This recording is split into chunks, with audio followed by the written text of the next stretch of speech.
Alhamdulillah baik. Kap, Nah, kap. orang malaikatnya para PMI Hongkong. Waduh. Jangan terlalu memuja saya karena saya takut kalau saat gimana? Saya tidak memuja ini walaupun Wes. mungkin setiap orang kan punya haters ya kan, setiap Iya. orang punya pembenci, itu kan hak mereka. Yang jelas Iya, betul. baru sekali ini saya benar-benar melihat benar-benar sosok yang bisa menolong, bisa membantu, nyata loh, tanpa bukan. Dan itu mungkin bagi orang yang tidak tahu masalah kita sebagai PMI kan hal yang kecil ya, mungkin remeh-temeh cuma konten, tapi bagi yang kita yang di sini, siapa yang ada pikiran saat lagi ada masalah? Siapa sih saat kita lagi nggak kebingungan, nggak ada jalan, ada tempat untuk berkeluh kesah, bahkan sampai menemukan solusi, itu luar biasa sumpah. Saya sangat mengapresiasi. Sampai kalau saya ngobrol itu sama itu pasti kan, Mbak dengerin itu nggak kontennya itu. Oh jelas, kenapa? Lo kamu juga dengerin tuh? Kan enggak, lo kamu di Indonesia, tapi saya suka mendengarkan ceritanya orang-orang yang di luar negeri yang masalahnya terpecahkan. Masa? Saya pernah teman-teman saya di Indonesia loh, mereka bukan PMI loh. Oh. Mereka kerja jadi perawat, ya kan? Temanku jadi perawat. Mereka pedagang di tokonya, mereka mendengarkan. Loh, apa yang tertariknya? Ya mungkin bagi orang yang nggak suka ya nggak mungkin lihat, tapi bagi yang suka mengikuti. Bahkan saya tanya, kamu tahu yang mana? Ceritanya saya lihat semua loh. Masa sih yang paperan, yang ketipu beli gamis kena 9 juta. Karena saya pernah mengalami. Saya pernah alami ya, karena tamak itu betul kata. Tamak itu akan merugikan kita. Saya pernah. Oke. 600.000 beli hoodie itu. Oke, terus? Oh, yang tertipu. Terus orang-orang yang mungkin anak-anak baru khususnya ya, kayak kita mungkin karena udah lama ya, nggak kepikiran. Yang penting kita bisa kerja. Dan saya tidak menyalahkan anak-anak yang keluar mungkin memilih OS itu karena nggak mungkin dengan nyata-nyata saya ingin OS di luar itu. Kalau sudah tahu ceritanya pasti nggak mau, karena mungkin yang di luar itu kalau bisa kembali menjadi anak dalam juga pasti berpikir kembali jadi anak dalam. Jadi dari cerita yang diambil, saya kan kerja kan bebas 24 jam, bisa telinga di sembel Bluetooth. HP saya tengkuretin. Tapi di situ saya muter YouTube. Di telinga saya selalu dengerin kisah-kisah yang jadi anak OS hamil, anak OS yang punya pacar nggak tanggung jawab. Itu menjadi cerminan, menjadi bisa dibilang, saya bilang secara tidak langsung Miss Yuni itu menyampaikan dari kisah nyata, bukan hanya katanya. Nasihati orang nggak bakal percaya. Bukan katanya, iya betul. Tapi kalau sudah mendengar tangisnya anak-anak yang di luar dengan kisahnya seperti itu, pasti ini bukan sebuah katanya. Ini adalah cerita yang betul-betul dari yang mengalami. Terus saya bilang, betul. Anak-anak yang ketipu karena bank. Saya menangis yang disuruh ibunya menjadi pelacur ya, minta maaf ya. Yang menjadi pelacur itu kan, saya nangis sampai saya tahu deritanya seperti apa, dia sakitnya seperti apa, dia simpan dalam hati sampai ingin menceritakan seseorang yang menemukan orang yang tepat. Saya mau cerita ke siapa, ya kan? Sedangkan harusnya ibunya yang menjadi tempat dia berlindung, pulang, menjadi tempat dia berlindung, tempat dia menemukan kebahagiaan, itu dia hancurkan. Kemana lagi yang harus saya percaya, sedangkan ibu saya yang saya lahir dari rahim dia seperti itu, kemana lagi? Ke tempat Miss Yuni. Saya sampai, ya Allah, saya setiap itu saya nangis, saya terbawa, sampai kadang-kadang kalau yang lucu saya sambil nyuci piring saya ketawa sendiri. Kalau saya nggak kuat, saya nangis. Kan rumah saya kan tingkat 4 toh. Saya kayak Miss Yuni tahu kemarin yang ada anak yang anak lari dari rumah yang di Junuan itu adalah mantan pekerjanya bos saya. Yang sampai pingsan itu? Yang di yang di Junuan itu yang yang nggak pakai sendal, yang waktu tahun baru di Cina apa ya, Raya Cina. Itu Terus? mau ke tempat saya. Dia mau kabur dari rumah majikan, mau ke tempat bos saya karena bos saya adalah orang yang sangat luar biasa hatinya. Terus? Pembantunya yang dulu itu sampai sekarang masih komunikasi dengan bos saya. Bos saya masih membalasi setiap chat para pembantunya. Bahkan kadang-kadang ada yang ulang tahun, bos saya ingat dia kirim duit ke keluarga ke Indonesia lewat saya. Tapi bos saya ngomong seperti ini, kamu jangan cemburu ya. Saya jawab, bos, apa yang saya cemburukan? Saya bernasib baik punya majikan seperti kamu. Apalagi yang harus saya cemburukan? Saya kerja baik di sini, pasti bos saya baik. Saya dikasih rumah sendiri, yang di rooftop itu dibangun untuk tinggal saya sendiri. Dengan TV 55 in, dengan kulkas sendiri, dengan dapur bisa masak sendiri. 700 bersama balkoni itu untuk tempat saya sendiri. Setiap bos mau masuk, mau naik, mau ngerokok, dia ketok pintu. Boleh saya masuk deh? Silakan, ini kan rumahnya bos. Enggak, ini tempat kamu, ini privacy kamu. Setiap siapa yang mau naik pasti. Bahkan anak saya mau naik pun harus Cece, le tam tahan. Oh siang tam tak. Ini loh rumahmu. Tapi setiap mungkin didikan orang tua seperti betul. Bos, kalau waktu yang pembantunya kerja di sini kan mengalami dia punya majikan yang kurang baik ya. Terus dia ngadu sama bos saya karena dulu dia sudah kerja sama bos saya 6 tahun, bos saya tetap dia katanya makannya kurang itu, sampai ngomong sama saya, dah ini apa artinya? Dia nggak enak bos di sini, dia cerita kayak gini gitu. Terus dia bilang, aku pengen kasih dia buat makan, ya kan? Gimana caranya bos? Saya bisa kasih? Nggak apa-apa dong, nggak apa-apa. Kenapa? Dia saudara saya, dia sama-sama orang Indonesia. Tapi kamu nggak libur, nggak apa-apa. Kasih saya waktu keluar, saya antar dia libur di mana. Habis itu saya pulang. Saya kasih dia duit. Ini kan, saya kasih dia duit. Bos selalu ngomong, kamu jangan cemburu. Enggak, saya nggak pernah cemburu. Karena saya tahu bos saya sayang sama saya. Nggak perlu lah saya cemburu. Jadi, seperti itulah. Saya tadi habis dengerin yang, satu hari ini saya mendengar kalau nggak salah 4 atau 5 ya. Yang tadi ketipu 2 juta, 9 juta itu, saya ngakak ketawa. Di sini menang dengan para sindikat itu. Terus apalagi kemarin sore saya dengerin yang anak yang hamil di luar, anak di luar, dia hamil nggak tahu mau ke dokter tapi takut nggak ada duit, takut bayar. Itu saya dengar. Yang akhirnya di Junmun, yang dia anak OS, yang orang kakaknya yang tahu tapi orang tuanya ibunya belum tahu, itu saya sebutnya. Terus yang orang Indonesia pacaran sama orang Hongkong yang punya itu panti pijat plus. Semuanya pokoknya kalau ada di sini tak lihat ada yang baru nggak, ada yang baru. Pokoknya bahkan saya yang 14 tahun di sini banyak saya nggak tahu. Sampailah ternyata gimana? Dari konten itu apa yang sampean bisa petik? Jangan pernah berhenti. Terima kasih. Banyak yang dipetik. Jangan pernah berhenti. Saya cuman, Mbak, sebentar. Saya cuma nanya satu hal.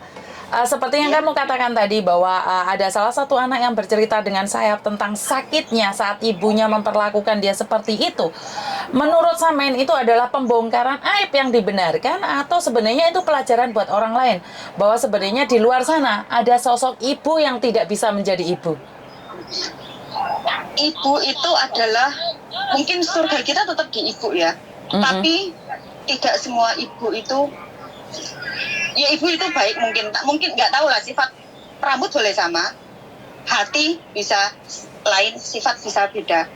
Jangankan itu, kalau saya boleh ngomong, saya juga pernah ngalamin seperti itu. Orang Indonesia itu, saya pernah ngomong, saya ini bukan ATM yang kalian datang hanya untuk gesek kemudian pergi. Kadang-kadang kita kirim ke rumah, kita hanya mengharapkan kata terima kasih, uangnya sudah saya ambil.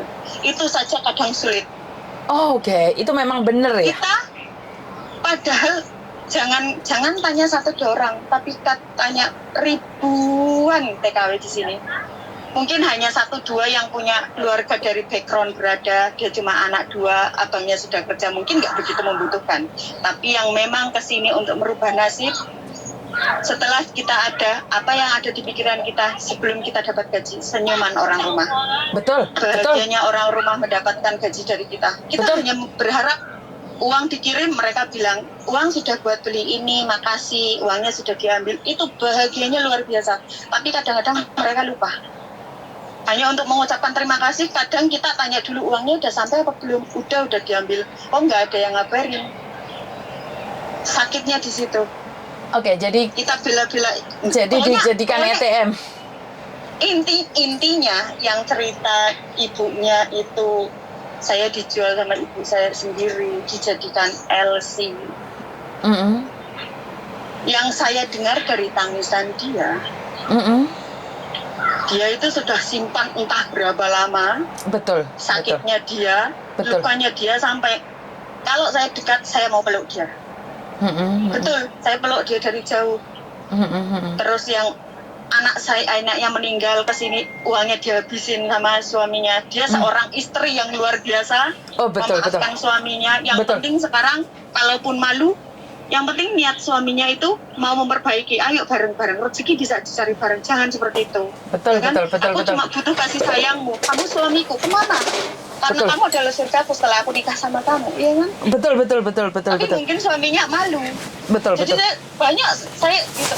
Ini seorang istri yang luar biasa. Dia kerja di Hong Kong. Uangnya habis. Belum tentu kalau saya seperti itu bisa memaafkan suami, ya kan? Betul. Dia memaafkan suami. Dia bahkan kesini lagi. Hanya berharap suaminya kasihlah waktu. Bisa ngechat dia, teleponan. Karena apa? Yang bisa menyakiti diri kita adalah orang terdekat kita, dan yang bisa membahagiakan kita adalah orang terdekat kita. Betul, saya setuju. Betul kan? Kadang kita sangat sakit karena siapa? Orang terdekat kita. Betul, saya setuju itu. Tapi kayak suaminya itu harusnya istrinya sudah memaafkan, kenapa nggak disupport? Terus yang ibunya, saya selalu berdoa, ya Allah, semoga ibunya bisa terketuk hatinya, nggak kayak gitu lagi, kasihan loh anaknya. Betul. Sudah seperti itu sampai diambil sama suaminya yang mau menerima, ibaratnya kan Mbak Yuni sampai ngomong, suamimu hebat loh. Kalau saya punya anak yang minta maaf sama mantan penjual diri seperti itu, mantan pelacur ibaratnya, belum tentu saya mau menerima, tapi keluarganya suamimu mau menerimanya, ya kan? Betul. Mas Yuni kan cara seperti itu. Betul. Jadi saya bilang, betapa hebat ya. Terus yang mendapatkan kisah seperti itu, betapa hebat ya. Betul. Dari sini kita bukan hanya hiburan saja kita dapat, tapi renungan. Kadang saya merasa nggak bersyukur. Saya kok kayak gini, keluarga saya kok gini, keadaan saya kok gini. Tapi di luar sana setelah lihat, wow, dia lebih tragis dari saya. Iya kan? Betul. Jadi pokoknya satu kata, lanjutkan Miss Yuni. Terima kasih sekali. Karena saya nggak pernah libur ya Miss Yuni. Saya jarang, saya part-time kadang. Jadi kalau suatu hari saya libur, saya tadi loh, demi Allah, saya nggak pernah kepikiran karena saya mungkin nggak ada masalah ya, saya fine aja ya, nggak nyimpen nomor Miss Yuni, tapi katanya ada deskripsi nomor, saya lihat, terus saya cek, loh kok udah ada namanya? Apa memang sudah di setel setiap disimpan sudah ada namanya atau memang apa? Demi Allah, kok ada namanya di HP saya? Ini Miss Yuni siapa? Makanya saya kaget, saya cuma nulis, terus kok ada namanya di kontak saya, di WhatsApp saya langsung ada tulisannya Yuni, ada gambarnya langsung. Aku pernah nyimpen di mana ya? Saya pernah nyimpen atau memang nomornya Miss Yuni itu pernah memang auto setiap orang yang nyimpen udah langsung ada namanya. Saya nggak tahu, saya baru itu, tapi belum saya tekan tambah kontak itu sudah keluar namanya Miss Yuni di HP saya. Saya sendiri tidak tahu karena saya tidak. Soalnya luar biasa. Lanjutkan, jangan berhenti. Siap. Jangan pernah berhenti, Miss. Insya Allah suatu hari nanti saya datanglah. Siap. Saya ke Jinwan. Di mana? Saya bukan di Jinwan. Saya bukan di Jinwan, Mbak. Saya di Hingking. Hingking mana ya? Carian di YouTube mungkin rute rumah singgah Yuni TKW Hong Kong. Ya, saya tadi kepikiran kayak gitu. Insya Allah kalau saya itu. Jenengan rumahnya mana sih? Rumahnya mana? Jingwan kan? Saya 14 tahun di Dunmun. Dunmun berarti kan dekat Mbak, satu KCR itu aja, yang jurusan Wuku Aisan. Dari Dunmun ke Wakasan. Betul. Oh, oke. Ya nanti saya tanya insya Allah kalau lagi saya itu pokoknya Miss, jangan berhenti. Masih banyak orang-orang yang butuh serapan ilmu, butuh kisah-kisah nyata. Siap. Masih banyak loh TKW Hongkong yang bermasalah. Siap. Yang punya cerita masing-masingnya. Siap. Sokong terus. Siap. Saya nggak usah. Saya YouTube-nya adalah nanti saya kasih tahu di sini. Siap. Oke, di sini makasih. Terima kasih atas dukungannya. Saya support lah 1000%. Terima kasih, semangat terus. Terima kasih. Bantu saya doa. Terima kasih. Assalamualaikum. Saya bantu doa dan buat orang-orang yang bermasalah saya bantu doa juga. Terima kasih. Assalamualaikum warahmatullahi wabarakatuh. Waalaikumsalam warahmatullahi wabarakatuh. Terima kasih sekali. Miss Yuni, saya tidak bermasalah, tapi saya cuma ingin ngobrol, silakan. Selagi saya masih ada waktu, karena saya tidak pernah membatasi siapapun boleh ngobrol sama saya. Ya Miss Yuni ini terlihatnya akrab dengan siapapun, benar. Saya bisa akrab dengan siapapun, karena menurut saya tidak bisa membedakan mana yang teman saya, mana yang lawan saya, mana yang akan menyakitin saya, mana yang akan mencintai saya. Bagi saya, bukan tugas saya untuk menghakimi kalian. Yang perlu saya lakukan adalah tetap bersama kalian, baik saja. Jadi saya tidak peduli bagaimana pada sebuah cerita itu. Yang saya tahu adalah saya sangat ingin berterima kasih sekali pada teman-teman di luar sana yang memberikan dukungan. Mungkin saya tidak pernah melihat Anda, bahkan saya tidak pernah tahu siapa Anda, tapi berkat doa kalian, berkat dukungan kalian, sampai saat ini saya masih berdiri tegar di sini.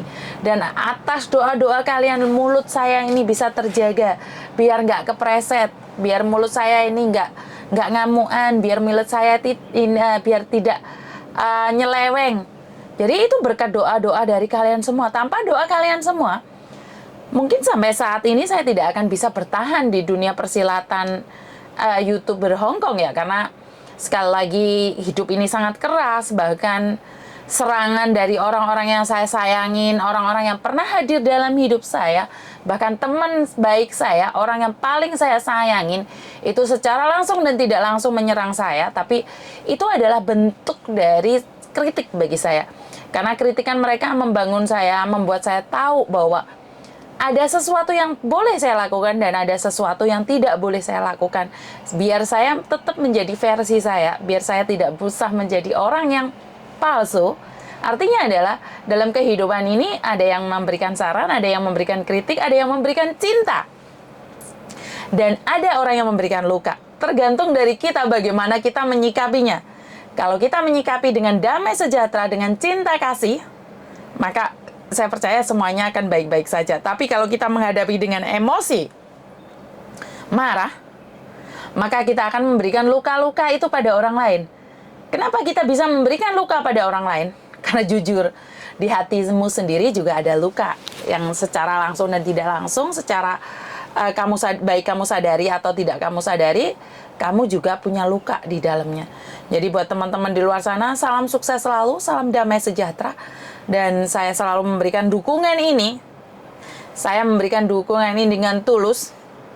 Jadi tidak ada modus-modus, karena orang bilang demi cuan, ya syukur alhamdulillah dengan kerja keras saya, dengan saya memberikan full waktu saya bersama kalian dan keluarga saya mendapatkan berkat dari Tuhan yang mengalir pada saya. Jadi syukur alhamdulillah, karena saya melakukan dengan ikhlas, saya tidak membilang minta sama kalian atau uang gotong royong atau apapun itu namanya, tapi saya memberikan dengan rasa tulus dari hati yang paling dalam dan berakhir dengan cuan, pundi-pundi uang. Jadi jangan cemburu karena kerja keras seseorang. Jadi kalau kamu bisa, kamu pasti bisa.